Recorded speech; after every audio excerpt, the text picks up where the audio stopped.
আপনারা দেখছেন স্টিং নিউজে আপনাদের স্বাগত। আপনাদের সঙ্গে আমি রয়েছি হালিম। এই মুহূর্তে আমি রয়েছি নদিয়ার কৃষ্ণনগরে মুখ্যমন্ত্রীর যেখানে আগামীকাল সভা হবে সেই সভা মঞ্চের সামনেই রয়েছি। আপনারা দেখতে পাচ্ছেন যে জোর কদমে চলছে তার প্রস্তুতি, চূড়ান্ত পর্বের একটা প্রস্তুতি চলছে। প্রশাসনিক স্তরে শুরু হয়েছে চরম ব্যস্ততা। আপনারা দেখছেন এই মুহূর্তে মঞ্চে রয়েছেন নদিয়া পুলিশ সুপার রূপেশ কুমার, রয়েছেন মঞ্চের এখানেই সামনেই রয়েছেন নদিয়ার জেলা শাসক সুমিত গুপ্তা, তিনিও রয়েছেন এবং অনেক এডিএম অর্থাৎ অতিরিক্ত জেলা শাসককেও আমরা দেখতে পাচ্ছি। পুলিশ প্রশাসনের আরও সমস্ত পদস্থ কর্মকর্তাদের আমরা এখানে দেখতে পাচ্ছি। একটা গোটা এলাকা একটা নিরাপত্তার বলয়ে মুড়ে ফেলা হয়েছে।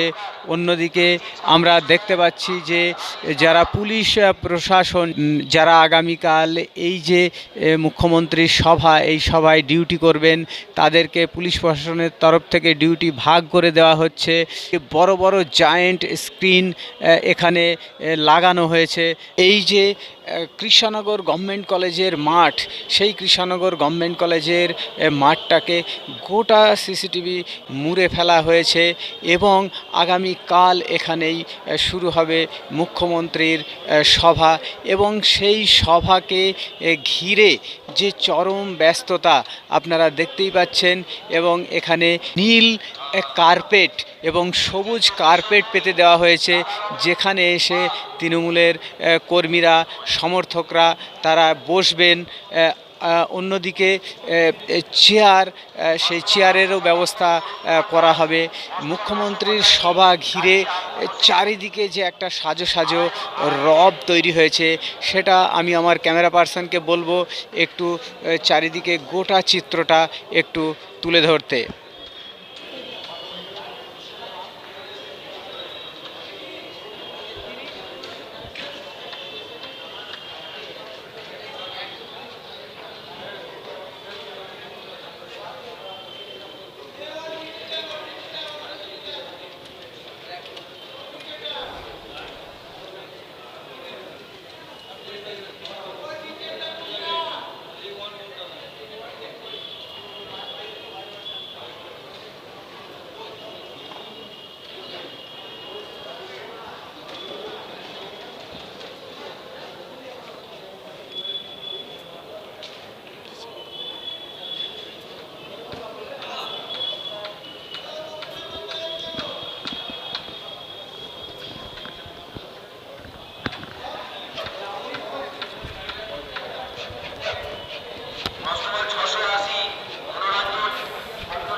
যদি এখনো আমাদের স্টিং নিউজ চ্যানেলটি সাবস্ক্রাইব না করে থাকেন, তাহলে এক্ষুনি সাবস্ক্রাইব করুন আর বেল আইকনটি ক্লিক করুন।